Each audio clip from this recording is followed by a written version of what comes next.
अस्सलाम वालेकुम। Programme night addition में हम आपको खुश आमदीद कहते हैं।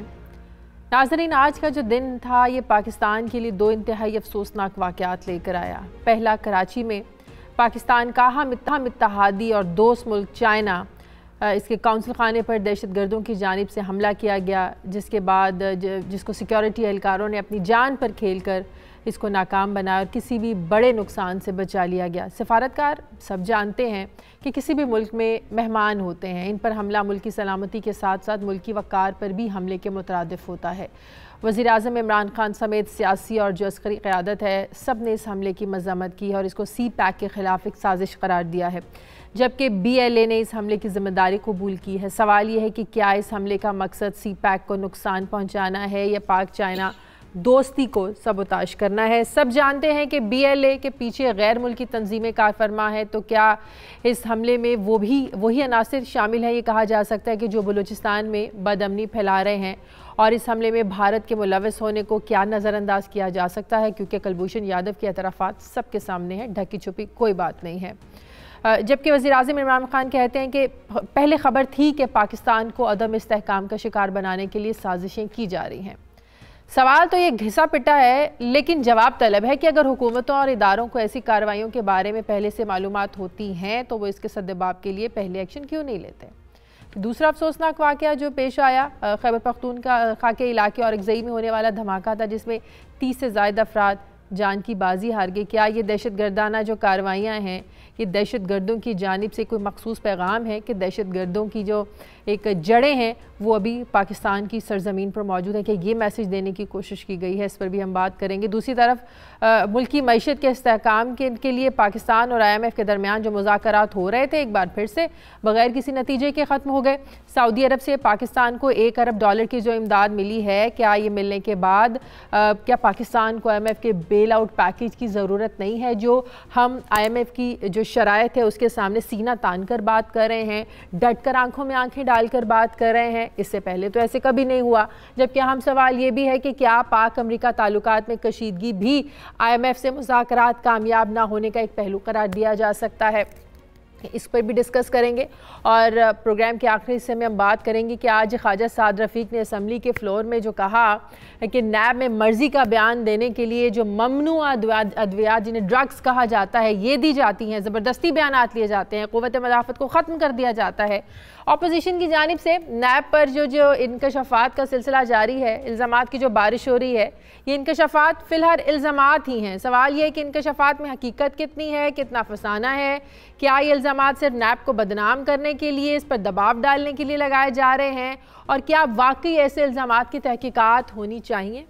इस पर भी प्रोग्राम के आखिरी हिस्से में हम बात करेंगे। कराची स्टूडियो से ज़फ़र हिलाली साहब मेरे साथ हैं, इस्लामाबाद स्टूडियो से जनरल रिटायर्ड खालिद नईम लोधी साहब हमें ज्वाइन कर रहे हैं, तज्ज़ियाकार इरशाद भट्टी साहब हमारे साथ हैं, और लाहौर स्टूडियोज़ में मुझे माहिर मुआशियात इकोनॉमिस्ट डॉक्टर इकरामुल हक ज्वाइन कर रहे हैं। मेरे तमाम मेहमानों का बहुत शुक्रिया। जनरल साहब, मैं आपसे शुरू करती हूँ। बहुत ही अफसोसनाक वाक़या, जैसे मैंने अपने इंट्रो में कहा, दो अफसोसनाक वाक़े पेश आए जो कराची में सुबह हुआ, चीनी काउंसिल खाने पर जो दहशतगर्द हमला हुआ। इसमें तो कोई दो राय नहीं है कि ये हमला पाक चाइना ताल्लुकात को सबोताश करने की कोशिश है, लेकिन क्या सवाल ये है कि अगर ये कोशिश है तो क्या ये ताल्लुकात ख़राब हो सकते हैं, सबोटाइज हो सकते हैं, दुश्मन अपने मकसद में कामयाब हो सकता है? क्योंकि क्या ये जो चाइना है इसको इन चीज़ों का बखूबी, चाइना हमारे जो मसाइल हैं इनसे बखूबी वाकिफ़ है कि जो दहशतगर्दी का मसला है ये पाकिस्तान को एक अरसे से है, हम तो पहले ही दहशतगर्दी के ख़िलाफ़ जंग लड़ रहे हैं। आपको लगता है कि इन सब चीज़ों का अदराक होते हुए चाइना की तरफ से हम पर कोई प्रेशर नहीं आएगा?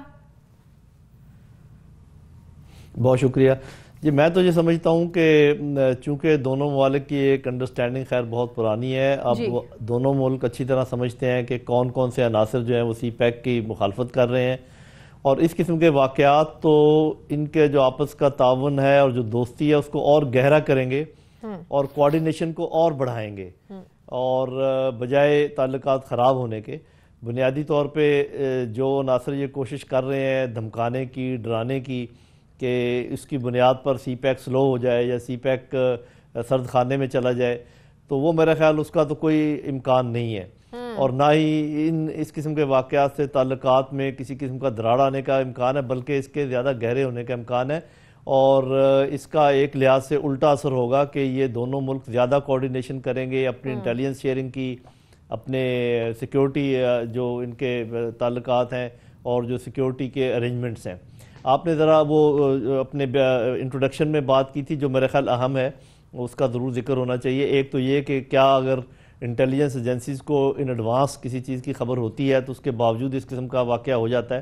तो जो खबर होती है इंटेलिजेंस एजेंसीज के बाद, पहली बात तो ये कि वो ऐसी एक्यूरेट नहीं होती कि किस इलाके में ये होगा, किस दिन होगा। वो कोई एक कॉल पकड़ लेते हैं या कोई एक ऐसी निशानी होती है जिससे पता चलता है कि कुछ लोग क्रॉस कर गए हैं, ये भी नहीं पता होता किस दिन की है। तो ये एक तो ये बात है कि मुकम्मल मालूमात नहीं होती। फिर भी बहरहाल आपको ये मेरा ख्याल है कि वैसे तो नहायत अफसोस की बात है, लेकिन साफ ज़ाहिर है कि जो वहाँ पर सिक्योरिटी अरेंजमेंट थे इट वर्कड। वो जिस मकसद के लिए वहाँ पर जो हिसार बनाया हुआ था वो कामयाब हुआ है। हिलाली साहब, इस हमले की जिम्मेदारी बीएलए ने कबूल की है। कुलभूषण यादव के एतराफात किसी से ढके छुपे नहीं हैं। उसका यह एतराफ के बीएलए को सपोर्ट करता था इंडिया। तो क्या इस शक व शुबे की कोई गुंजाइश रह जाती है ये जिम्मेदारी कबूल करने के बाद बीएलए की कि इसमें इंडिया मुलविस है? बिल्कुल नहीं, बिल्कुल नहीं। इसलिए कि डोवाल ने 4 साल पहले एक्चुअली बलोचियों का नाम लेके कहा था कि जब हम आएंगे इख्तिदार में हम बलोचियों को इस्तेमाल करेंगे पाकिस्तान के खिलाफ। तो ये तो अब ये एक सेल्फ कन्फेशन है। और जब आपने आज देख लिया कि ये जो असलम अच्छू जो है वो कंदहार में बैठ के एनडीएस के साथ खुद बात कर रहा है, और आज वो एक दिल्ली के अस्पताल में इलाज हो रही है उसकी एट इंडियन एक्सपेंस। अब क्या रह गया है भाई? अब तो there is nothing left to prove. तो ये Indian inspired, Indian funded.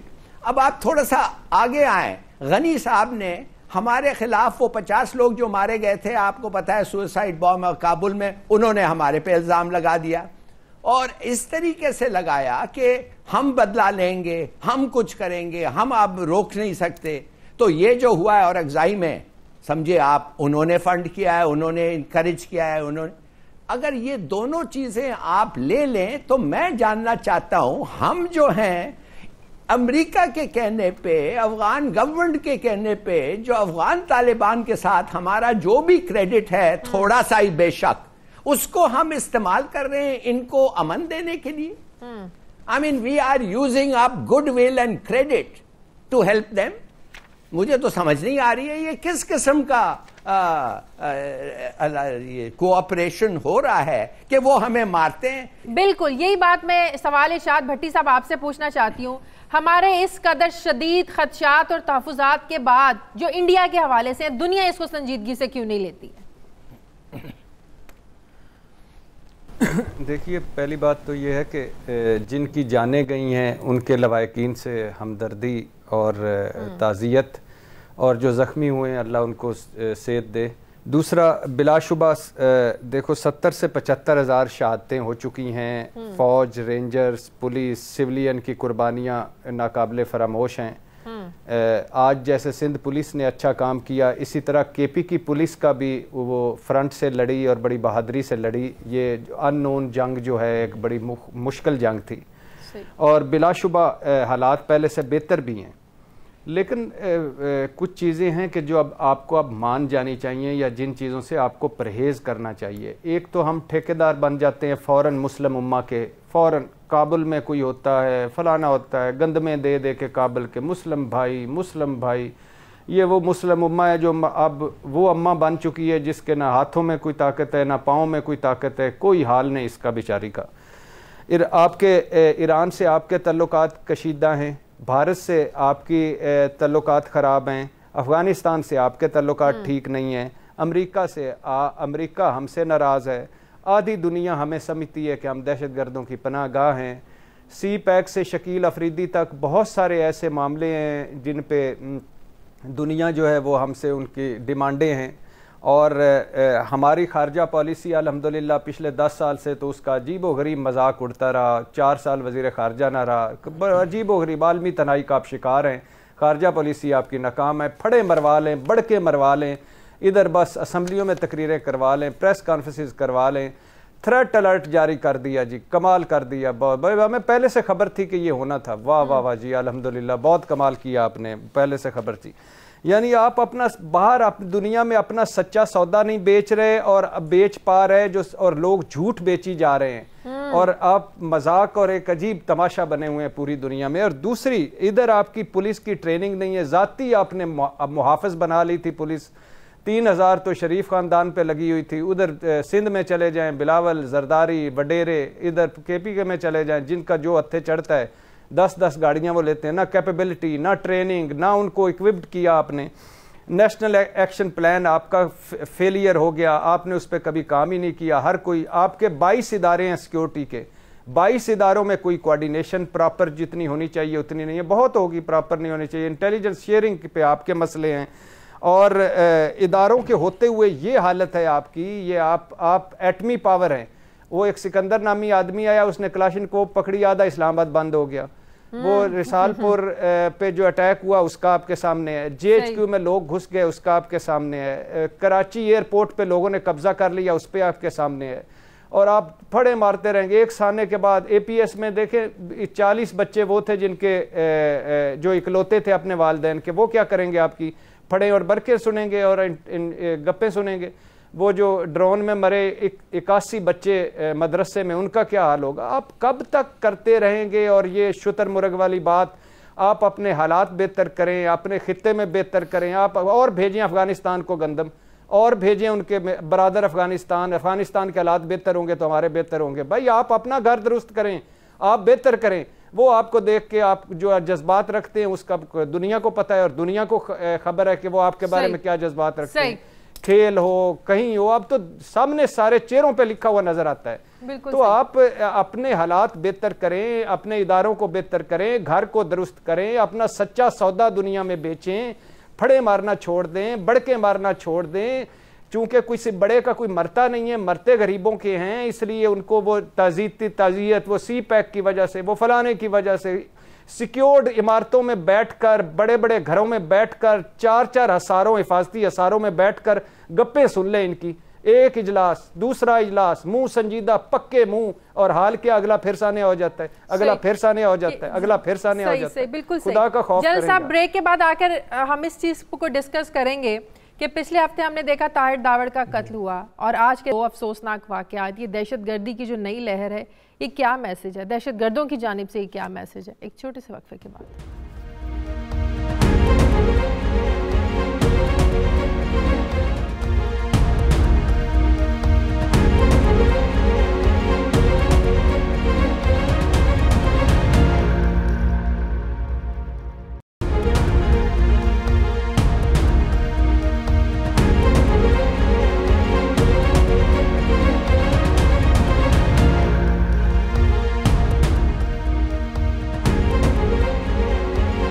Break के बाद खुशामदीद।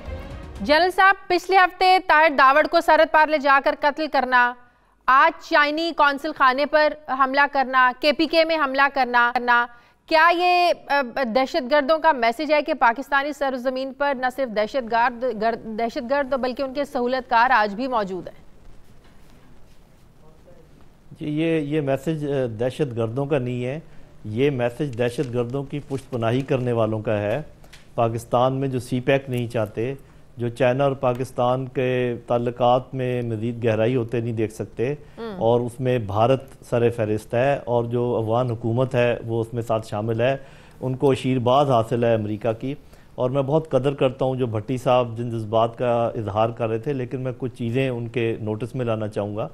पहली बात तो यह है कि आपका मुकाबला है किससे?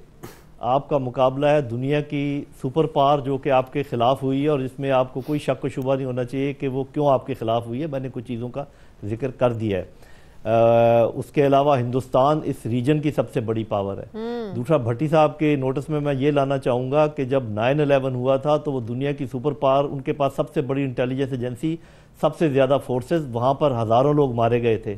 और इनके इल्म में ये भी होगा कि हर हफ्ते वहाँ पर किसी न किसी स्कूल में हमला हो जाता है और वो कुछ लोग मारे जाते हैं। फ्रांस में लोग गाड़ियाँ चढ़ा देते हैं उसके ऊपर, लेकिन कोई भी उनमें से अपने लोगों पर इस तरीके से हमला नहीं करता जैसे कि भट्टी साहब हमला फरमा रहे हैं। ठीक है, मैं मानता हूं कि इसमें कोताही है, लेकिन वो भूल गए भट्टी साहब कि जब यहाँ पर मरगला की पहाड़ियों तक दहशतगर्द आ गए थे और पूरे पाकिस्तान पर छा रहे थे, तो इस कौम की मदद से इसी की सिक्योरिटी अफवाज ने, इसी की इंटेलिजेंस अफवाज ने इस इलाके को उनसे खाली करवाया है। और जब वजीरिस्तान में और ऐसी जगहों पर उन्होंने अपने गढ़ बना लिए थे, तो आप ही की बहादुर फौज ने उनको यहाँ से निकाल के बाहर किया है। वो जो ये कहते हैं कि हम शोर मचाते रहते हैं कि जी अफगानिस्तान में जब तक अमन नहीं होगा पाकिस्तान में अमन नहीं हो सकता, तो ये एक हकीकत है। अगर भट्टी साहब की समझ में नहीं आती तो ये अलग बात है। 24-2500 किलोमीटर की सरहद है, यहाँ पर 35,000 पनाहगज़ीन, 35 लाख पनाहगज़ीन बैठे हुए हैं। तो ये बात बिल्कुल हकीकत है, उनकी समझ में आए या ना आए, कि जब तक अफगानिस्तान में अमन नहीं होगा, पाकिस्तान को आइसोलेशन में कोई बर्तन नहीं है कि इसको ढक्कन दे दें और यहाँ पर अमन पैदा हो जाएगा।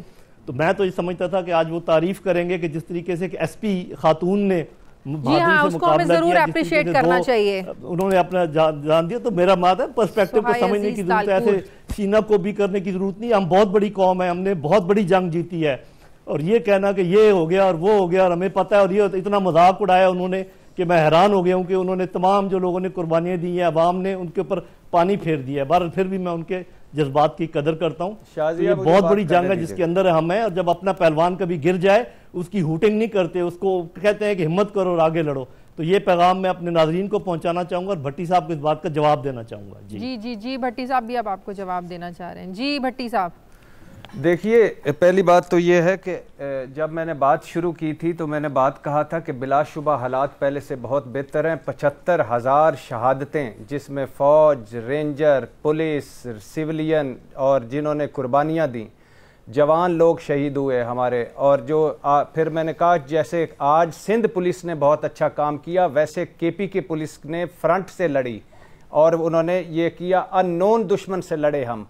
लेकिन कुछ चीज़ें बड़ी हकीकत हैं जनरल साहब, कुछ चीज़ों को हमें अब हकीकत से मानना चाहिए, उनको सामना करना चाहिए।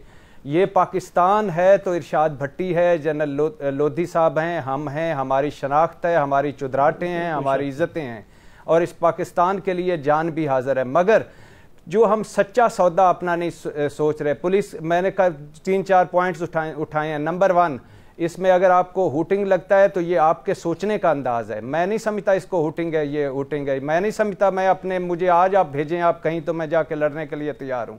मैं अपने इस मुल्क के लिए जान देने को तैयार हूँ, मैं अपनी फ़ौज के लिए जान देने को तैयार हूँ। लेकिन ये चीज़ें सच हैं कि जो हमारा दुश्मन कौन है, भारत ज़ाहिर है, सी पैक से शकील अफरीदी तक हमारे बहुत सारे हैं, हमें दुनिया समझती है। हमारा सच्चा सौदा क्या है? हमारा सच्चा सौदा ये है कि हम हैं नहीं ऐसे जैसे हमें पेंट किया जा रहा है। जनरल साहब, आपसे ज्यादा मेरे अंदर वो आग लगी हुई है जो आपको समझते हैं, और आप ये बड़ी एक हकीकत, किसको पता नहीं है कि भारत क्या कर रहा है, किसको पता नहीं है कि अफगानिस्तान में भारत क्या कर रहा है, किसको पता नहीं है कि 1.5 ट्रिलियन जो उसका खर्चा हो गया अमेरिका का, जो 17 साल से जंग है वो हम पे मुसल्लत कर रहा है सारा अपना कुछ।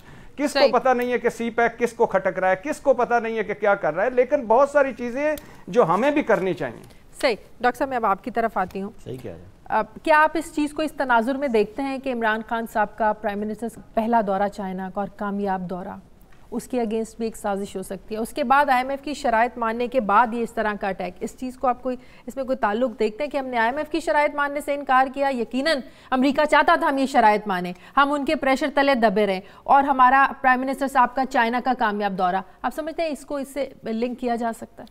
जी देखिए, जैसे ही चाइना से वापसी पर एक मुश्तरका प्रेस कॉन्फ्रेंस में हमारे फॉरेन मिनिस्टर साहब और हमारे फाइनेंस मिनिस्टर साहब इकट्ठे बैठे और एक बहुत बामानी बात की हमारे फाइनेंस मिनिस्टर ने भी कि अब हमारा जो अदायगियों के तवाज़ुन का मसला है नहीं रहा, हो गया। ये पहला कैटेगोरिकल बयान था। उससे पहले आपने देखा कि बहुत कन्फ्यूजन था और वो खुद भी कोई कैटेगोरिकल बात नहीं कह पा रहे थे। और जॉइंट कम्युनिके में एक बड़ी लाइन थी, क्योंकि चाइनीज़ बहुत कम बात करते हैं, मुख्तसर, मगर उनके यहाँ और उनकी पॉलिसी जो फॉरेन है वो बहुत नुआंस्ड है, बहुत जदीद है, और वो नहीं चाहते कि अपने दोस्त मुल्क को, ख़ास तौर पे पाकिस्तान जिससे उनकी इतनी क्लोजनेस है, वो उसको किसी तरीके से भी एम्बैरस करें कि ये हमसे पैसे मांगने आए थे। और ये हमारे यहाँ लोगों ने नहीं समझा, इस बात चीज़ को डिस्क्लोज नहीं किया गया। तो इसीलिए शाह महमूद कुरैशी साहब ने कहा था कि मीडिया को मुखातब करके कि आप हमसे ज़्यादा पाकिस्तान के नेशनल इंटरेस्ट का डिफेंड करते हैं, तो इसको आप इशारे को काफ़ी समझें। तो ये एक क्लियर इशारा था कि चाइना ने हमें बताया कि आपके मुश्किल वक्त में हम बिल्कुल आपके साथ खड़े हैं और हर तरह आपकी मदद करेंगे। और वो आपको पता है कि चाइना ने जितना पाकिस्तान के लिए जिस तरह की सपोर्ट का उन्होंने इजहार किया है, उन्होंने कभी किसी के लिए शायद ऐसा ना किया हो, क्योंकि उनके यहाँ कोई किसी किस्म का रवाज नहीं है, बल्कि बहुत कम लोगों को अंदाज़ा होगा कि चाइना के कॉन्स्टिट्यूशन में, उनके फ्रेमवर्क में, लीगल में यूँ कैश डोल आउट करना लिखा ही नहीं हुआ। मगर वो हमेशा, और इस जून में भी उन्होंने हमारे यहाँ $2 बिलियन प्लेस किए थे, जिसको बड़ा कम मीडिया में स्पेस मिली। तो हमारे यहाँ एक बिल्कुल अनफाउंडेड अनफेयर क्रिटिसिज्म CPEC के बारे में भी करवाया गया कि जी देखें ये तो बहुत पाकिस्तान के लिए कोई फ़ायदेमंद नहीं है, इसमें जी कोई ट्रांसपेरेंसी नहीं है। अच्छा, ये सारा उसी की एक लाइन थी कि हमारे ऊपर फिज़िकली भी जो जिसका इजहार आज हमने देखा कि हमारे दोस्त मुल्क के कौंसखान पे उन्होंने हमला करवाया, उन्हीं ताकतों ने जिनका जिक्र जनरल साहब ने किया, शाह साहब ने किया। और दूसरी तरफ देखिए कि एक ख़ास तरह का कैंपेन जो मीडिया में सिमर करती रहती है, जिसमें आप चाइना के इमेज को टार्निश अप करने की कोशिश भी कर रहे हैं, और हम रियलाइज़ नहीं करते कि एक तो वो हमारे यहाँ इन्वेस्टमेंट कर रहे हैं कैसे मुल्क में जो दहशतगर्दी का शिकार था और यहाँ कोई भी इन्वेस्टमेंट करने को तैयार नहीं था। हमारी उस पोर्ट को वो चलाने की कोशिश कर रहे हैं जिस पोर्ट को हमने एक ऐसी कंपनी को 100 साल के दे लिया था जो उसमें इंटरेस्टेड ही नहीं थी, और जिससे हम अपनी ब्लू इकोनॉमी के जरिए पाकिस्तान को दोबारा खड़ा कर सकते थे। मुझे ये बताएं कि IMF की जो शराइत हमने मानने से इनकार किया, ये अनएक्सपेक्टेड था? देखिए, इसके पीछे भी शायद हम वो करज ना दिखा पाते अगर हमें चाइनीज़ की सपोर्ट ना होती। और जब ये हुआ था और वो हमें एक्सपोज करना चाह रहे थे बार बार, ये कह कर के आप हमें ये बताइए कि आपका चाइना के साथ क्या मुआहदात हैं। आपने देखा कि इस मामले में सबसे पहले खुद अमेरिका के स्टेट डिपार्टमेंट के सबसे रिस्पॉन्सिबल आदमी ने इस बात की आवाज़ उठाई, फिर बार बार उन्होंने ये तासुर देने की कोशिश की कि हमारी डेट सस्टेनेबिलिटी चाइना की वजह से ख़राब हो रही है, जबकि ये दूर दूर तक इसके किसी हकीकत से इसका ताल्लुक नहीं था। जब इस बात को एक्सपोज कर दिया गया कि वहाँ तो 2025 से पहले तो कोई अमाउंट ड्यू ही नहीं है, और जब होगी भी तो चंद $1 मिलियन हैं, तो इससे उनको बहुत मुंह की खानी पड़ी, अमेरिकनों को भी और IMF को भी। और आज जब उन्होंने 3-4 बिल्कुल ऐसी शराइत रखी, आप देखें NFC जो हमारे आयन में एक चीज वाजे कर दी कि सूबों को, ऐसे कोई भी सूबा इससे हटने को तैयार नहीं। उनका इससे क्या ताल्लुक है? और आप रुपए की कीमत कम करेंगे, जाहिर है आपके जो डोमेस्टिक लोन है वो बढ़ जाएंगे। इसके अलावा आप देखें कि वो चाइना के मुआहदों की तफसीलात वो नहीं हम देना चाह रहे, चाइना भी नहीं चाह रहा।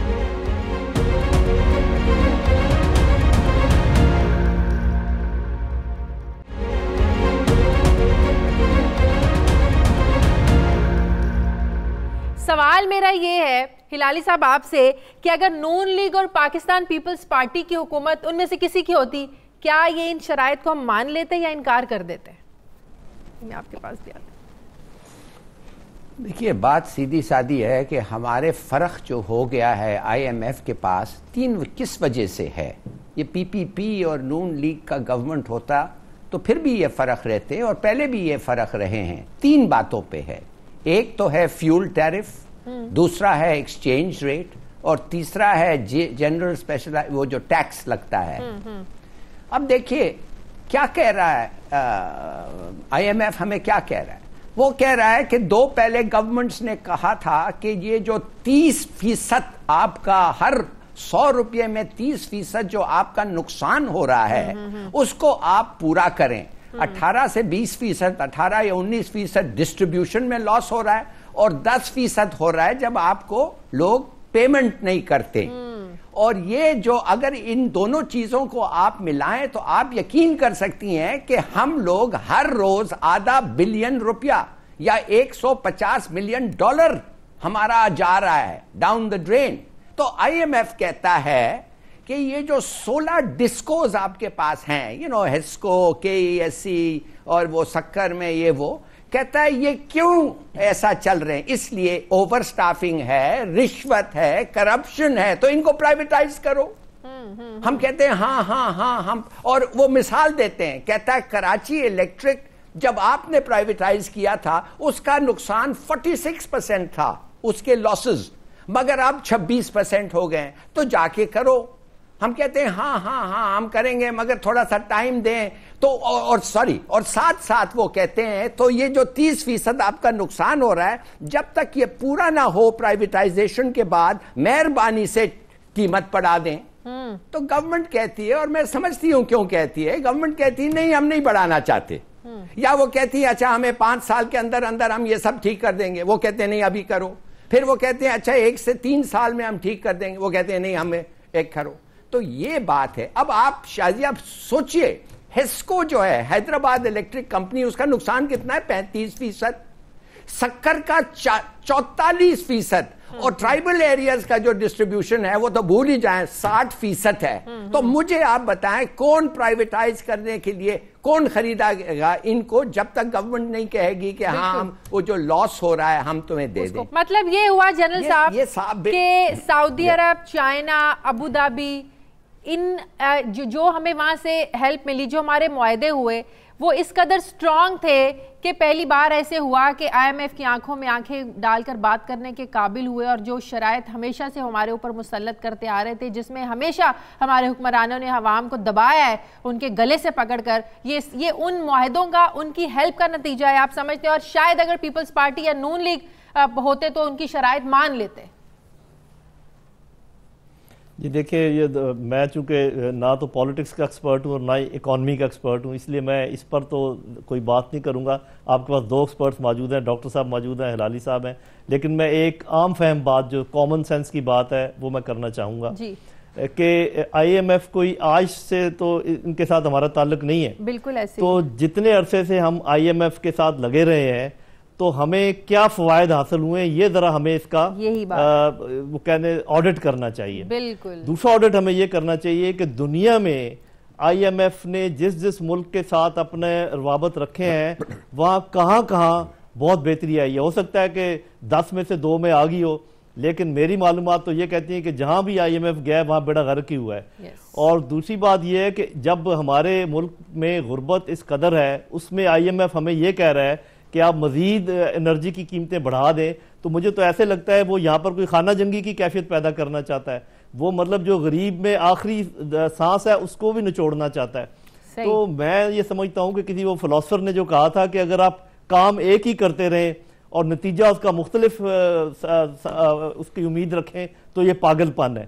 तो मैं नहीं समझता कि, मैं तो इकॉनमी के ऊपर कुछ नहीं, इतना मुझे पता है कि जब आप कहते हैं कि आपकी काम एक ही और नताइज मुख्तलिफ, उसकी तवक्कुल रखे तो ये बेवकूफ़ी है। बिल्कुल सही कह रहे हैं। भट्टी साहब, आपका एनालिसिस क्या है इस पे? अनडाउटेबली बड़ा अच्छा, यानी स्पेशली CPEC पे ना बताना, स्पेशली महंगाई का थोड़ा सा वो ना करना स्पेशली, लेकिन बहुत सारी चीज़ें देखें, 22 मरतबा मेरे ख्याल से हम IMF के पास जा चुके हैं, जहाँ तक एक है 22 या 23 मरतबा मेरा ख्याल है। हमारा कराची एयरपोर्ट गिरवी रखा जा चुका है, हमारा मोटरवे गिरवी रख के वो चले गए हैं, हमारा लाहौर एयरपोर्ट गिरवी रखा चुका है, हमारे इसाक डार साहब एक अरसे में PTV और रेडियो की बिल्डिंग गिरवी रखना चाहते थे, बात लीक हो गई।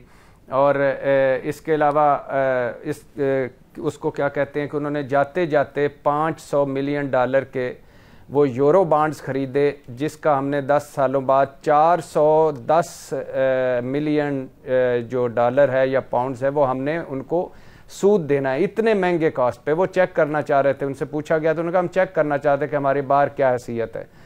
तो कौन सा मुल्क है जो जिससे हम कर्जा नहीं ले चुके, या जिसकी तरफ हम नहीं देख रहे। आंखों में आंखें डालकर बात करती हैं वो कौमें जो अपने कदमों पे खड़ी हुई हों। 125 दौरे भुगता के गए हैं मेरे महबूब कायद नवाज शरीफ साहब, शाहिद खाकान अब्बासी साहब के भी 66-67 करोड़ के दौरे थे। तो आप आंखों में ये जितना हो सकता है, इस गवर्नमेंट के पास जितना सारा कुछ हो सकता है, जितना दोस्त ममालिक, जो आज चीन की आप दोस्ती देख लें, वो जो हिमालय से ऊपर और वो समंदरों से गहरी दोस्ती, आखिर दोस्त कब तक हमारी मदद करेंगे जब तक हम अपने कदमों पर खुद खड़े नहीं होंगे। बिल्कुल यही बात, चोरों को पकड़े, जो गैस चोर हैं, नहीं ये नहीं, देखिए जो ये गैस चोर हैं इनको पकड़ें, बिजली चोरों को पकड़ें, ये जो बाकी गरीब आदमी तो अब धोती और बुनियान में खड़ा है। बिल्कुल। आखिरी सवाल, ये 5 सालों का मुस्तकिल अरेंजमेंट तो नहीं है कि 5 साल में इसी एक्सरसाइज पे चलना पड़ेगा, सऊदी चले गए, चाइना चले गए, मलेशिया चले गए, अबू धाबी चले गए? नहीं, ऐसा तो नहीं हो सकता। देखिए, चाइना ने इनको एक बहुत अच्छे अंदाज में, एक अच्छे दोस्त की तरह ये बात समझाई कि देखिए आप अपनी एक्सपोर्ट पे तवज्जो दीजिए, अपनी मैन्युफैक्चरिंग लाइन पे, हम भी हेल्प करेंगे, हम भी हेल्प करेंगे, हम आपको स्किल करने में हम आपकी लेबर को करेंगे, जो फंडामेंटल्स आपने अपने दुरुस्त करने हैं। देखिए हम किसी को ब्लेम, चाहे वो IMF हो या किसी को, हमें नहीं करना चाहिए। हमें अपने जो हाउस को ऑर्डर करने में, आप देखिए हमारे FBR को कितने अरसे से हम चाहते हैं कि वो बेहतर अदारा बने, हमारे टैक्स कलेक्शन ठीक हों, हम चाहते हैं कि हमारी रेवेन्यू लीकेजेस ख़त्म हो, हमारे जो नॉन प्रोडक्टिव एक्सपेंडिचर हैं वो कम हो, हमारी एक्सपोर्ट्स बढ़े। ये सारी जो हमारी चीज़ें हैं जिसको बार बार हम डिस्कस करते रहते हैं, वो तभी बढ़ेंगी ना जब उसकी तरफ हम कदम भी बढ़ाएंगे। बिल्कुल, बिल्कुल। और अगर हम संजीदगी का मुजाहरा नहीं करेंगे तो जाहिर है कि हम इस सूरत हाल से नहीं निकल सकते। मगर यकीनन इस दफ़ा इसमें संजीदगी थी और बहुत से ऐसे पहलू, जैसे देखिए हमारा इम्बैलेंस बहुत था ट्रेड का चाइना की तरफ, उसको इस साल में डबल करने की बात हुई है। इसके अलावा भी हमने बहुत लॉन्ग टर्म जो डायरेक्ट इन्वेस्टमेंट है वो चाहे सऊदी अरेबिया से ट्रेड की बात की है। इसी तरह हमने UAE से सिर्फ पैसों के वक्ती तौर पे रखने की बात नहीं की, उनके साथ हमने कहा है कि आप यहाँ आइए, हमारे साथ मिलके जॉइंट वेंचर कीजिए, हमारे साथ मिलके इन्वेस्टमेंट कीजिए। तो ये वो तरीका है जो पाकिस्तान को अल्टीमेटली जाकर आपकी मईशत में, और अगर हमने हाउसिंग इंडस्ट्री की तरफ तवज्जो दी, हमने अपनी मईशत को चलाया, तो यकीनी तौर पर हम अच्छे नताइज हासिल कर सकेंगे। सही, ठीक है, बहुत शुक्रिया डॉक्टर साहब, आप हमारे साथ हैं। मुझे प्रोग्राम में एक ब्रेक के बाद जब वापस आएंगे तो साबिक DG नैब कर्नल रिटायर्ड शहजाद अनवर भट्टी भी हमारे साथ होंगे, जो ख्वाजा साद रफ़ीक ने आज असम्बली के फ्लोर पर इल्ज़ामात की बारिश की है नैब पे, इसमें कितनी हकीकत है। एक छोटे से वक्फे के बाद वापस आते हैं।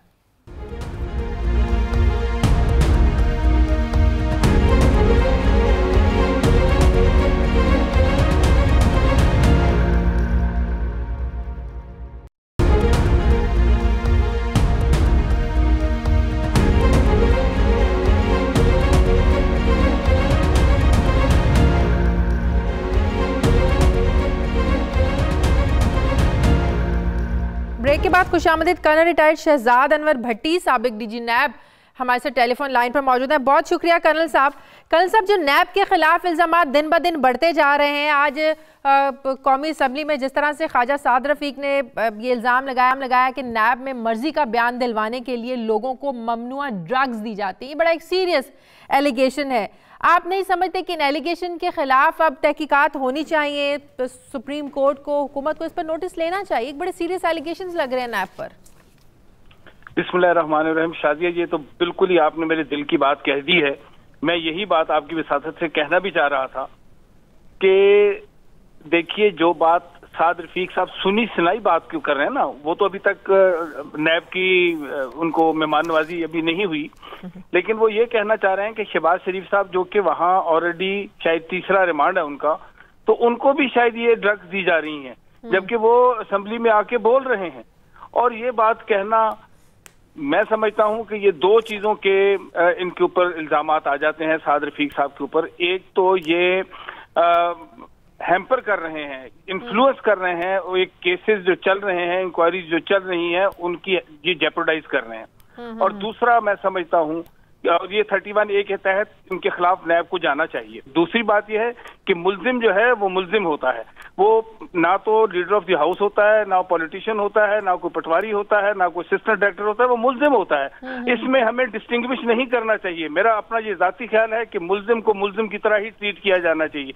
ये नहीं, आपके कहने का मतलब ये कि साद रफीक साहब को लग रहा है कि उनके खिलाफ अब जो घेरा है वो तंग होने जा रहा है, उन पर वक्त आ रहा है, तो वो इस तरह के इल्जाम जो है वो नैब पर लगाने शुरू हो गए। इरशाद भट्टी साहब, मेरे बड़े मुसद्दिका सोर्सेज ने आज मुझे बताया है कि कैसर अमीन भट्ट, जिनके बारे में साद रफीक साहब ने बात की कि उनको ड्रग्स दी जा रही है, वादा माफ गवाह बनने जा रहे हैं, तो आपको लग रहा है कि इसी चीज के खौफ से, डर से साद रफीक साहब की जो एक चीज है, खौफ है, बाहर आ रहा है? आज कौमी असम्बली में वाज़ेह झलक नजर आई उसकी। मुसद्दका ज़राए वाली शाजिया सुने, 3 मरतबा इक़्तिदार रहा नून लीग के पास, 3 मरतबा रहा पीपल्स पार्टी के पास, 10 साल से पंजाब में इनकी हुकूमत, 10 साल से सिंध में उनकी हुकूमत, 2/3 मेजॉरिटी भी एक मरतबा मिली थी नवाज शरीफ साहब को।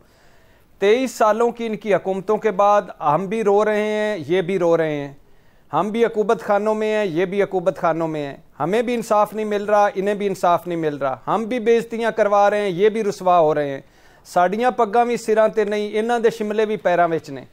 यानी और दूसरा, किसने सिस्टम बनाना था, ये किसने ये कवानीन तब्दील करने थे, काले कवानीन, किसने आपको और ये जो इदारों को खड़ा करना था कि ना आज आपको शिकायत होती ना हमें होती। और जब सियासत में थे तो कारोबार क्यों किए, जब कारोबार कर रहे थे तो सियासत क्यों नहीं छोड़ी। और दूसरी बात यह है कि क्या उसको कहते हैं कि एक है चेयरमैन नैब के खिलाफ आप क्यों नहीं जा रहे जुडिशल कमीशन में, सुप्रीम कोर्ट में, आपके पास तो ये इस्तेकाक है, आप करारदाद या बिल क्यों नहीं ला रहे 209 के तहत जो 2013 में जायद अहमद ने अनुषा रहमान ने बिल बनाया था वही असम्बली में ले आए। आप भी तंग है, पीपल्स पार्टी भी तंग है, मौलाना साहब भी तंग है, जमात इस्लामी भी तंग है, तहरीक इंसाफ के कुछ लोग भी तंग हैं, तो आप तो ये बिल पास करवा लेंगे। वो एक्चुअल काम करते नहीं, आप आके शोर डालते हैं। और तीसरी और आखिरी बात, पार्लियामेंट रही इस काम के लिए गया, मैं पहले भी कह चुका हूं कि सरकारी खर्चों पर मुल्जमान को लाएं, उधर खड़ा करें, पॉइंट ऑफ ऑर्डर पर खड़े हो जाएं, स्पीकर ऑन करें और उसके बाद जाती रोएं, जाती अपने करप्शन अपने चेक बताएं। यानी मैं क्या करूं, पार्लियामेंट किस लिए थी, कवानीन के लिए थी, मेरे मसाइल के लिए थी। अब मुझे कोई मारे कुट्टे, मुझे कोई दबाए, मुझे कोई अकूबत खाने में डाले तो मैं तो मेंबर नहीं हूं पार्लियामेंट का, मैं कहां रो दूं। सिस्टम आपने ऐसा बनाया, आप भी रो रहे, हम भी रो रहे। क्या पार्लियामेंट इन मुअज़्ज़िज़ीन के लिए? और फिर आखिरी बात, ख्वाजा साद रफीक साहब को क्या अचानक नैब ने पकड़ लिया है? कई बाइज्जत पेशियां हो चुकी हैं, 2 मरतबा हाई कोर्ट उनको जमानत उनकी दे चुके हैं, तो और यही वो ख्वाजा साद रफीक साहब हैं जो 4 साल स्टे पर भुगता गए अपनी वजारत और सारा कुछ। और क्या चाहिए, क्यों करते हो जालिमो ऐसी बातें? हिलाली साहब, लगता है के घोड़े पे होते हैं। हमारे मुल्क का ये वाहिद इशू है जिस पर तीनों पार्टियां कंसेंसस करेंगी। अगर कवानीन में तरमीम करना चाहते हैं, जो शहबाज इसहाक डार को क्लीन चिट्टे दे रहा था, हुदैबिया को मुर्दा कर रहा था, ये नहीं पसंद। सही। कर्नल साहब, वाकई नैब के कवानीन में तरमीम की जरूरत है? देखिए शाजिया, बड़ी अजीब सी बात है, जो लोग जिनके ऊपर आती है ना नैब, तो वो फिर कहते हैं जी नैब के कानून जो है वो बदलें। और बदलना क्या चाहते हैं ये कि जी नैब के पास अरेस्ट करने की पावर ना रहे। तो मुझे बताइए, जब एक शेर जिसके ना दांत हो ना पंजे हो, तो वो शेर जंगल में उसको तो लगड़ बगड़ भी खा जाएंगे, उसको तो गीदड़ भी खा जाएंगे, छोड़ेंगे नहीं। तो ये चाहते हैं ऐसी लूली लंगड़ी नैब हो जो कि काम ना कर सके। जबकि नैब के लॉज ऐसे हैं इस वक्त जिनको पूरी दुनिया हमसे अडॉप्ट कर रही है। पर्टिकुलरली इनको जो सबसे ज्यादा चुभता है वो 9A5 है, जिसके तहत जो आज ये पुरानी करप्शन नहीं होती कि जी वो मजिस्ट्रेट लेके नोटों पे साइन किए हुए तो पकड़ लिया जाता था। आजकल बहुत टेक्निकल करप्शन होती है। व्हाइट कॉलर क्राइम जो है, इसको पकड़ने के लिए भी उतने ही टेक्निकल काम करना पड़ता है। और ये 9A5 आप देखिए कि यूके ने भी इसको अडॉप्ट कर लिया है थोड़े से चेंजेस के साथ। तो दुनिया में इस NAO को कहा जा रहा है कि ये बेहतर लॉ है, लेकिन सिर्फ ये इसलिए कि ये लोग, क्योंकि अब जिसके ऊपर गर्दन के ऊपर हाथ पड़ता है नैब का, वो फौरन भागता है कि इसको किसी तरह अमेंड करो। और आपने जो कहा कि जी PTI के, तो वो भी उनमें में भी 8-10 लोगों के ऊपर ये इल्जाम आए हुए हैं। और दूसरी जो हुकूमत खाने की भट्टी साहब ने बात की है, शायद भट्टी साहब ने, आज नवाज शरीफ साहब ने भी कहा कि 10x10। ओ भाई, 10x10 का मेरे ख्याल उनको पता ही नहीं है कि यहाँ आप देखिए कराची में जितने फ्लैट हैं वो 10x10 का भी बेडरूम उनका होता है। तो ये तो अगर 10x10 के सेल के अंदर है तो ये तो बहुत अच्छा और बहुत बड़ा और बड़ा हवादार किस्म का सेल है जिसके अंदर इनको रखा गया हुआ है। और ये क्या चाहते हैं कि इनको किसी हॉल में रख दिया जाए या किसी ड्राइंग रूम में रख दिया जाए? मैं नहीं समझता कि ये हुकूमत खाने हैं। नैब के सेल बेहतर है बनिस्बत जेलों। मरी में कोई नहीं है सर, रेस्ट हाउस मरी में। बिल्कुल सही आप बात कर रहे हैं। बहुत शुक्रिया इरशाद भट्टी हमारे साथ। कर्नल साहब आपका शुक्रिया। हिलाली साहब, प्रोग्राम का वक्त खत्म हो गया। प्रोग्राम के लिए फीडबैक दीजिए। आपसे मुलाकात होगी कल। अपना ख्याल रखिएगा। अल्लाह हाफिज़।